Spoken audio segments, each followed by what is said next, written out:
Ovozim eshitilyaptimi? Chatdan yozuvor.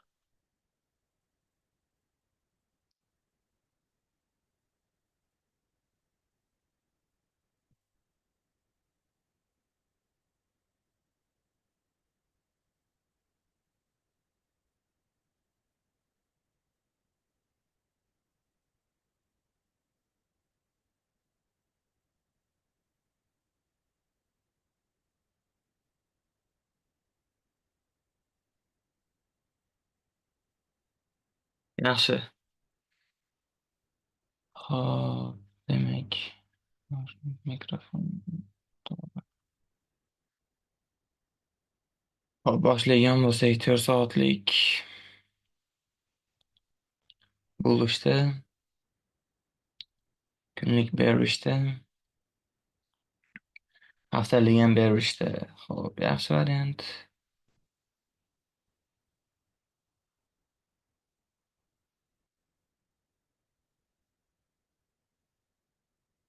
Hay, hop, lower low, lower high.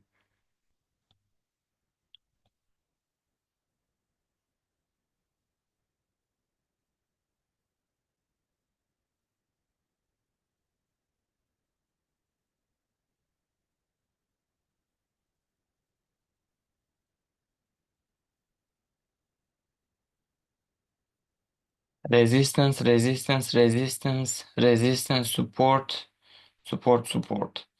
Demak, haftalik qiziqish nuqtasi bo'lyapti.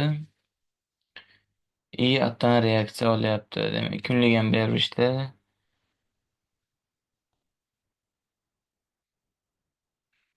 Kunlik lower high, lower low bo'lgan bo'lsa,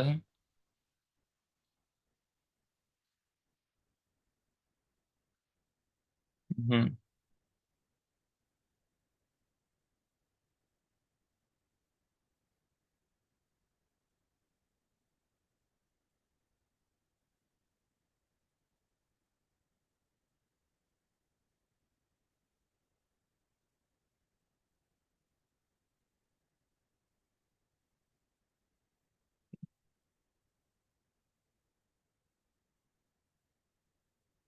bir soatlik berishga o'tishini kutaman. Quyidagi joydan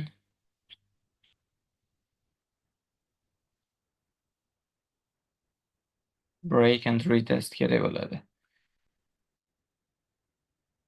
Break and retest kerak bo'lgan bo'lsa, bitta men nima qilaman? 4 soatli ham o'zgarar ekan.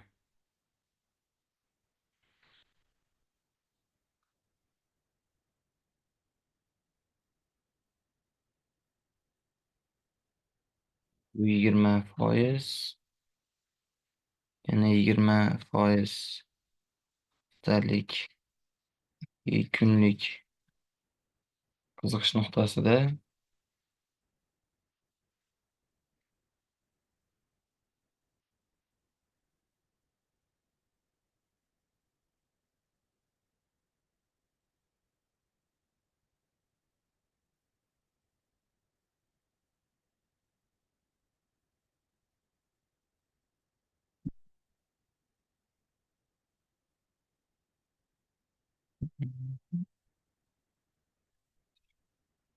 PSP.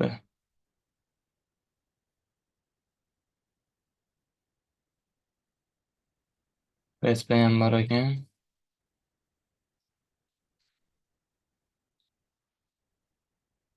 Demak, 5% PSP, PSP deyman. RSL, RSL. Uzr.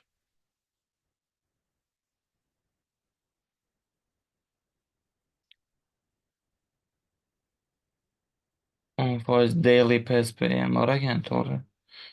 I plus haftalik PSP ham bor ekan. 20% haftalik, kunlik PSP. PSP bo'lyapti. Demak, общий manda hop 60-65%. Kirish signalini qo'shgan bo'lsam, demak menga kerak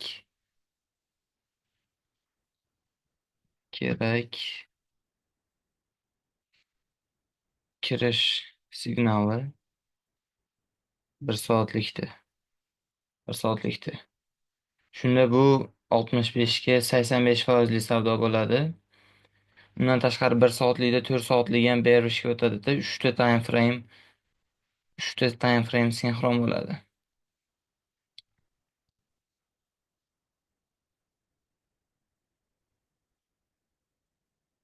A+, ya'ni 5 balli savdo bo'lyapti. A+. Bemalol kirsa bo'ladi bunga. Hop, olib turib, taxminan stop lossimiz 30 punkt. 30 punkt. Take profit 1 ga 2,5. 1 ga 2, 1 ga 2,5. Eng kamida 1 ga 1 da yopamiz. Endi buning uchun menga bitta 4 soatlikni ham buzib o'tish kerak bo'ladi.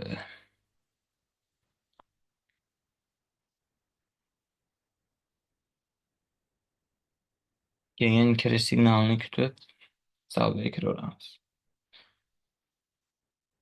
Taxminan bugun New York sessiyalarga yoki ertaga London sessiyaga tayyor bo'ladi. Hop, NZD USD. NZD USD o'tgan hafta men stop ushladim. Bunda soya urib ketdi. O'zi stop lossni bundan pastroqqa qo'yishim kerak bo'lar edi, lekin unda take profitga yetib bormasdi. Mayli. Hop, endi bunga asosan mani nimam sell уже.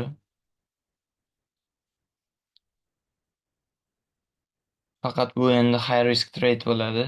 Nimaga? Chunki sinxron vaqt oralig'i yo'q. Sinxron vaqt oralig'i yo'q. Lekin day trading qilsa bo'ladi. Day trading qilsa bo'ladi.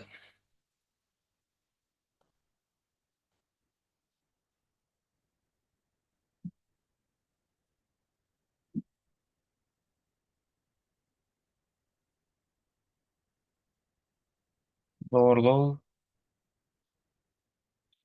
lower high bo'lgan bo'lsa, orasidan oladigan bo'lsak,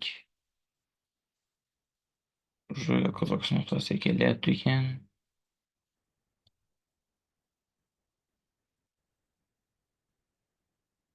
PSP ham bor.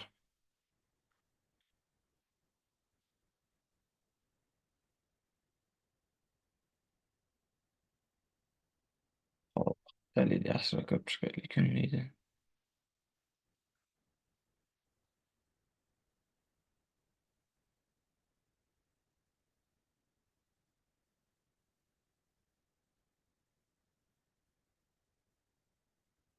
Bir soatli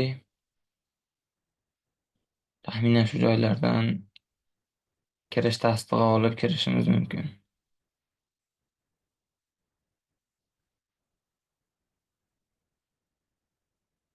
Kichkina vaqt oralig'ida. Lekin kunlik bilan 4 soatli sinxron bo'lmagani uchun men bunga uncha qiziqmayman, faqat day trading qilishim mumkin bo'ladi. Ya'ni signal kanalga berishim mumkin. Bu haftalik bearish, kunlik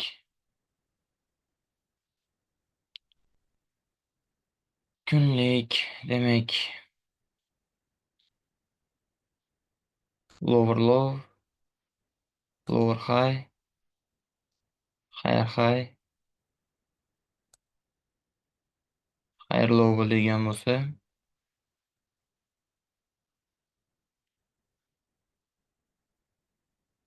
buzib o'tmayapti. Buzib o'tmayapti. 4 soatlik 4 soatlik berishda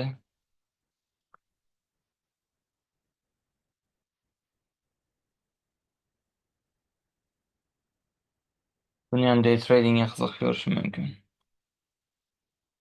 O'tgan hafta o'zi yaxshi ishladi. 1 ga 2 ishlangan bo'lsa yurgani, bu take profitgacha yurgan bo'lsa ham 1 ga 4,5 yuribdi kamida.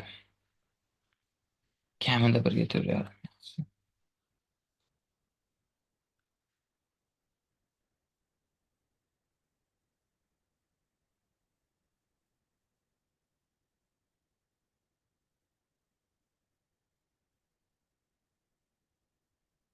Ramiz qiziqish nuqtasi.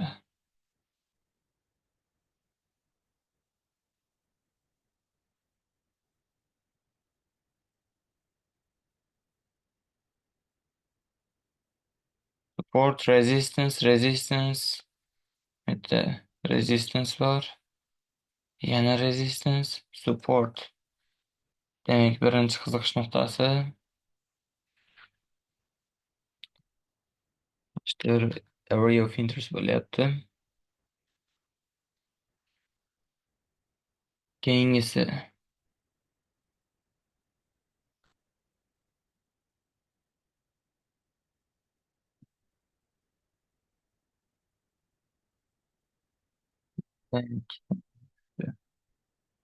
keyingi qiziqish nuqtasi.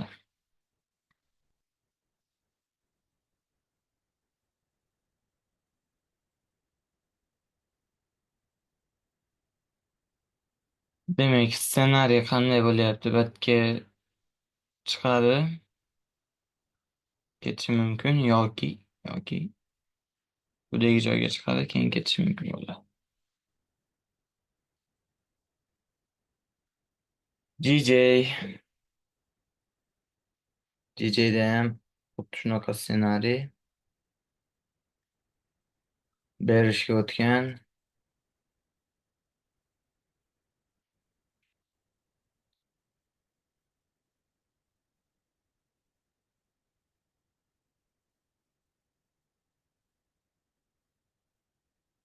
Area of interest ham EMAga kelarkan, EMAga kelarkan.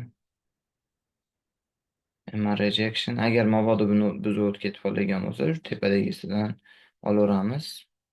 Bitta, ikkita, uchta bor. Menga mana bu joy ko'proq qiziq bo'ladi. Buni signal qilib berishim ham mumkin.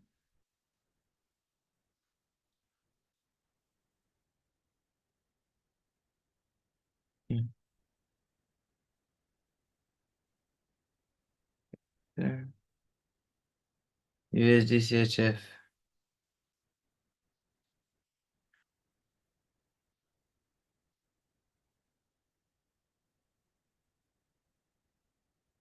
USD CHF berishga dalcha ketishi mumkin. Hop, lekin mana 4 soatlikda уже retest qilish kerak bo'ladi. Yana boshqatdan retest turib, keyin ketishini kutaman. No atak menga uncha qiziq emas. Day trading qarab ko'rishim mumkin kunda boshqatdan. 4 soatlik, 1 soatlikda o'zida. Hop, USD JPY bearishda 4 soatlik bearishda wow. Mana endi nimadir? Kunlik engulfing bor. Haftalikchi. Haftalik Head and Shoulders bo'lsa, bizga yana nima kerak? Yana nima kerak? 3 ta vaqt oralig'i sinxron. Demak,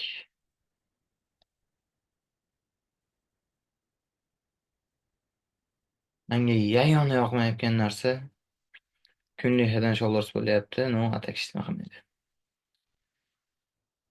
Hop, quyidagicha belgilasak.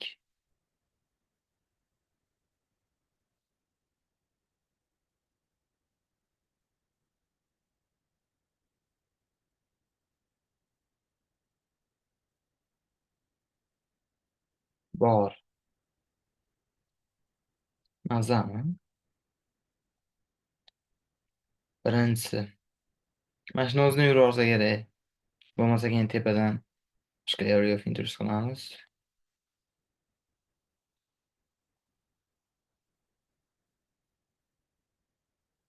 Hop.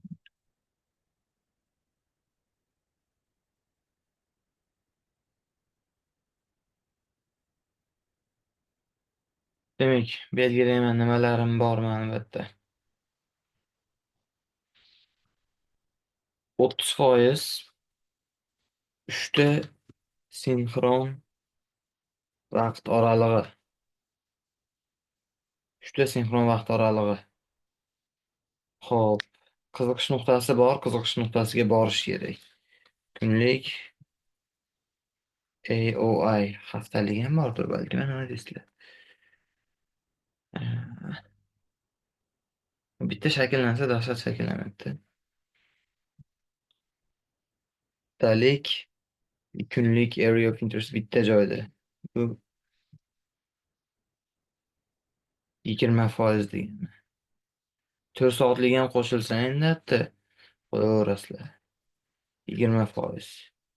Kunlik engulfing. Kunlik engulfing 10%.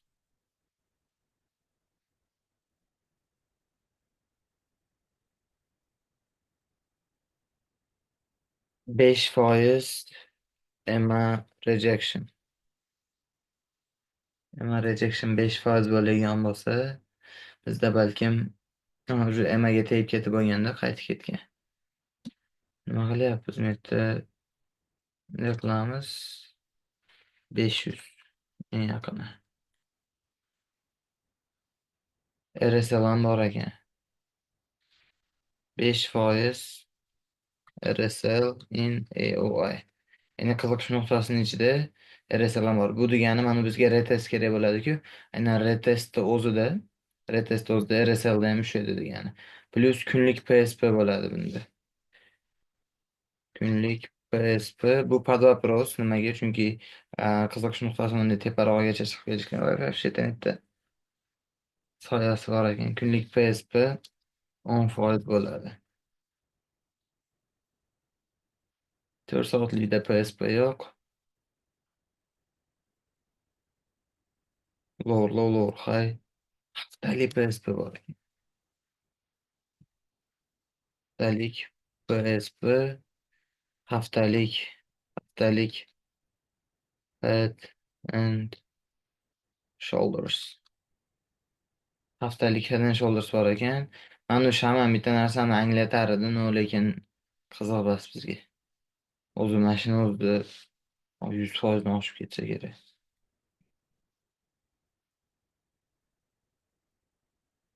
Yana nima kerak? Savdo kerak. Xo'p,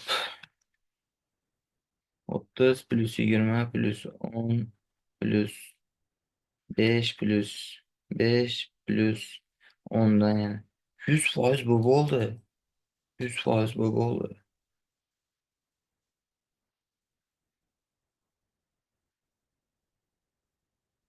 100% sabab plus yana 20% kirish tasdig'i. Kirish tasdig'i. 120% savdo. Uyni sotib yuborish kerak.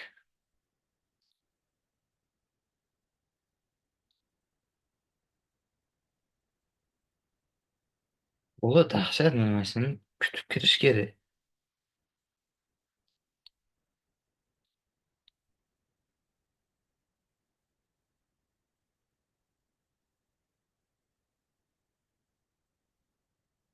Bizda Telegram kanalga tashlab.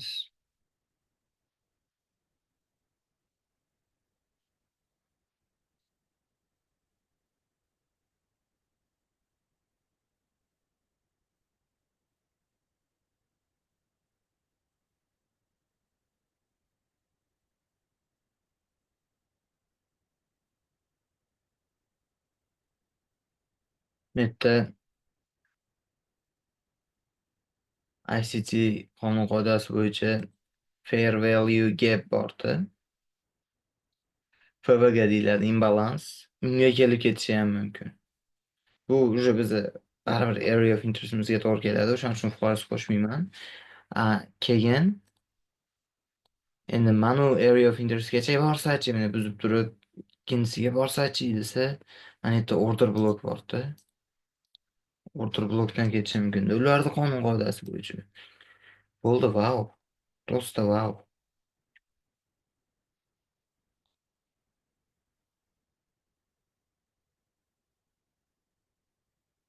Mana top pair. U double top hosil qilayotgan bo'lishi mumkin kunlikda, lekin 4 soatlik bo'lish bo'ladi. Menga qiziq emas.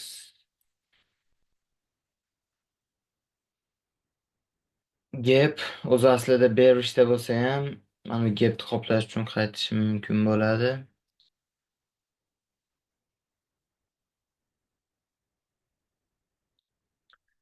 4 soatlikda qiziq ko'rishim mumkin. Kunlikka EuroJPY quyidagi joydan selga.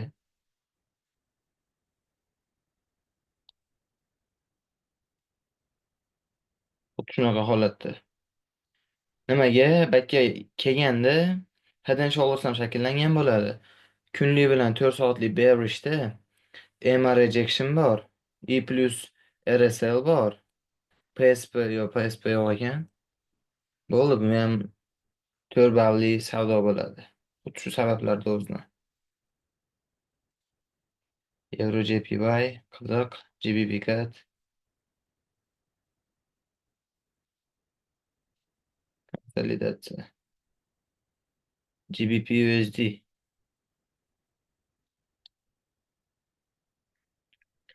GBP USD.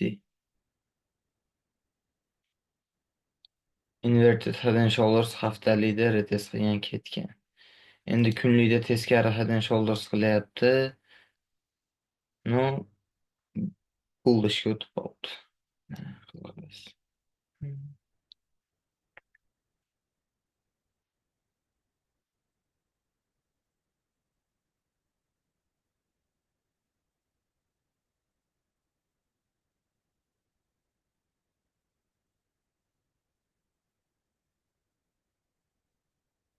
Yevro dollar.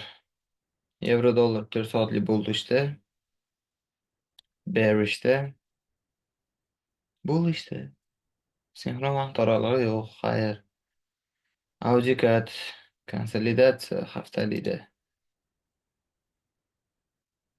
Bearish konsolidatsiya damiz oling.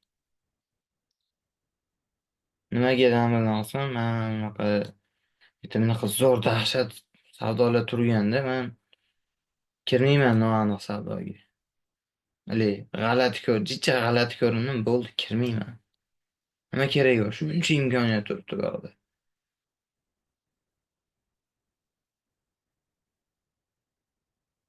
Bullish, bearish, sinxron vaqt oralig'i yo'q. Bo'pti, xayr. Bullish.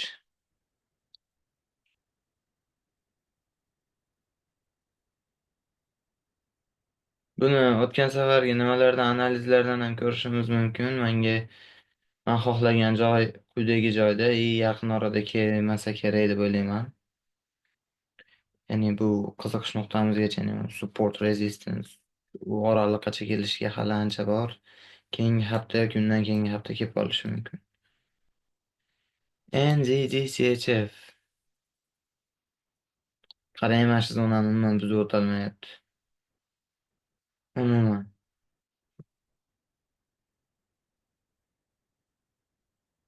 4 soatlik berishda, haftalik berishda mana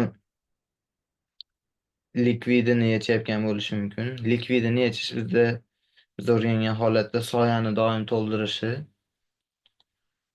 Bol soyani to'ldiradi doim. Keyin ketishi mumkin. Hozir man faqat sell ishlashim mumkin-da bu holatda.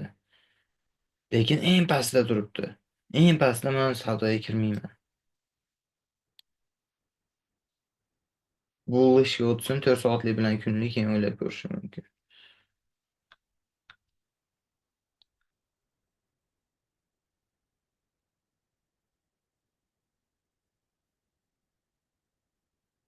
Berishdi.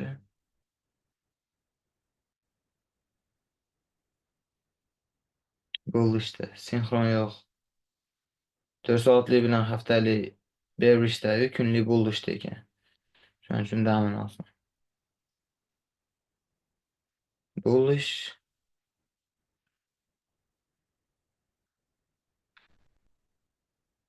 Man aytlardan savdoga kirishim mumkin.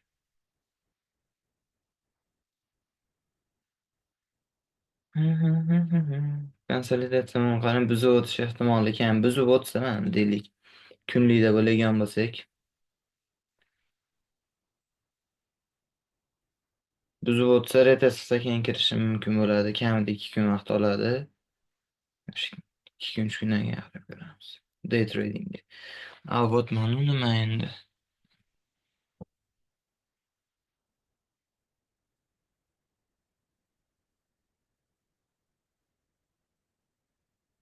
Bearish, bullish, bullish. Hop, mana bu narsa endi menga qiziq. Xo'p, demak, nima qilaman men? Bu engulfingni ko'ryapsizmi? Shunaqa ham engulfing bo'ladimi? Bo'ldi, retest qil, ket bo'ldi. Senga nima kerak boshqa? Xo'p, taxminan kirish nuqtam quyidagicha bo'ladi. Stop lossim 26 punkt yaxshi ekan o'zi. Take profit 1.330. Çok güzel değilim. Nima deydi? Yevrokat. Bu ham kelishning kuchi kerak. Audi CHF. Hozirgi NZD CHFda ko'rgan holatimiz mana soyani to'ldiryapti. Yevrokat ham shu ahvol. USD kat. Savol. Savol. Zo'r trend bo'yicha ketyapti. Mana bozorga kirish kerakmi? Yo bunisiga.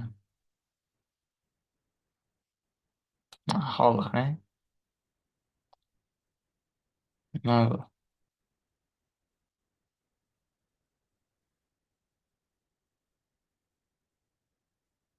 Qayerga tasking? Nimani tushunsa bo'ladi? Damni olingni tushunsa bo'ladi. Umidni o'zi yaxshi ishlaganmiz. Shunaqa holatlar kutamiz.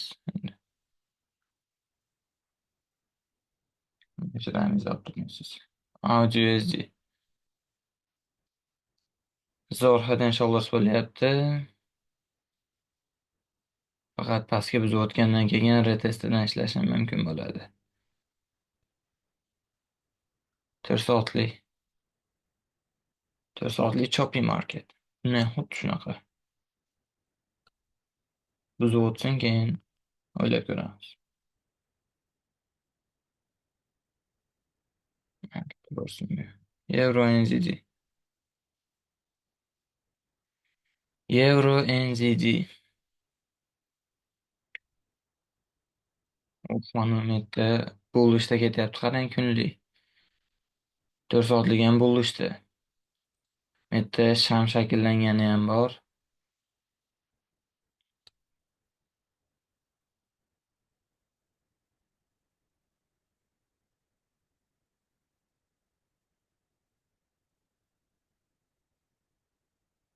Nima qilamiz? Shunday yo'llagan bo'lsak,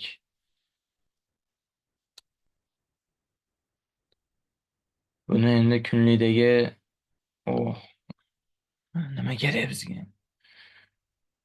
Bo'lmasa shu yerdan savdoga kirishim mumkin bo'ladi Euro NZD retestidan. Deyli bugungi sham mana shu atrofda yopilgan bo'lsa, ertagali shamni retestida soyasida kirishim mumkin bo'ladi bu yerda.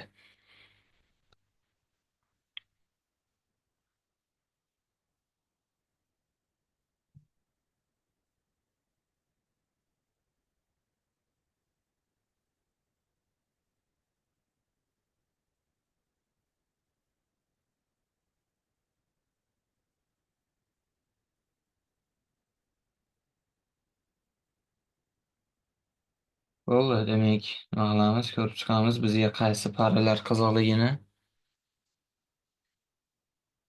Birinchi o'rinda USD JPY nimaga qiziqligini sababi bizda 120% savdo bo'lyapti. 120% savdo. Retestidan kirishimiz mumkin. Bu endi bo'lish ehtimoli taxminan 2 kun vaqt olishi mumkin. Bu ham A+ savdo juda ham chiroyli shakllangan, lekin bizga buning uchun 4 soatlik I+1 soatlik bearishga o'tish kerak bo'ladi. GBP JPY kutamiz, AUD JPY kutamiz, Euro JPY kutamiz. E'tibor berayotgan bo'lsangiz, bizda asosan ikkinchi tomoni JPY li paralar ekan. Euro GBP. Buni ham kutamiz. Chiroyli shakllangan. Faqat bu yerda Euro JPY bearish, Euro GBP bullishga ketyapti. Hop, bu yerda boshqa GBP JPY. Bu ham bearish. Yaxshi. Crosspair correlation degan narsa bor edi. Sizda bo'lsa o'rgatganman. Hali valyutalarni bir-biriga bog'liqligi. O'shundan bir-biriga to'g'ri kelyapti. Buzib o'tishini kutamiz. Retestini kutamiz. Demak, Audi NZD eng birinchi bo'lishi mumkin. Lekin mana ikkita eng top pair'im mana shu Audi NZD bilan USD JPY. Qolganini ham ehtimoli katta. O'sha shakllangan paytda, qiziqish nuqtasiga borgan paytda savdoga kirishim mumkin bo'ladi. Zo'r. Takrorlab beraman. Boshqatdan 4 soatlik dozda 4 soatli, 1 soatli bearishga o'tgandan keyin retestidan kirish signalini olib savdoga kirishimiz mumkin. USD JPY'da qiziqish nuqtasiga bir yoki ikkinchisiga borib turib, kichkina vaqt oralig'ida kirish signalini berib savdoga kirishimiz mumkin. GBP JPY xuddi shu ssenariy, qiziqish nuqtasiga boradi, kirish signalini olamiz, kiramiz. Qolgan sabab hammasi yetarli. Faqat kirish signali kerak xolos bizga. Retest, sell, retest, sell. Euro JPY. Retest, sell. Bunda Head and Shoulders ham bor. Euro GBP. Retest buy bo'lyapti endi. Balki kelganda kirish signalini olamiz, kiramiz. Audi USD buzib o'tadi, retest qiladi. E'tibor bering, retest qilganda bullishga o'tib ketish kerak emas. Euro NZD retest qilamiz, keyin tepaga ketishini kutamiz. Demak, bu haftagi mani qiziqtirayotgan savdolar bitta, ikkita, uchta, to'rtta, beshta, olti, yetti, sakkizta. Anu adminlarga yozsalaring, Signal kanalga dostуп beradi. Bir oy Signal kanal ochiq hammaga. Hammaga Signal kanal ochiq. O'tgan haftadagi signallar bitta stop loss tushadi, 3 ta take profit tushadi. Общий 6,5% foydada, 1% dan risk qilinganda hammasi berilgan. Bitta statistikasini ham tashlab qo'ydim kanalga. Undan tashqari demak yana bitta kriptovalyutaga signal berganman. Ripple tepada analizini tashlaganman. Buy limit $1,5. Nasib, xudo xohlasa kutamiz.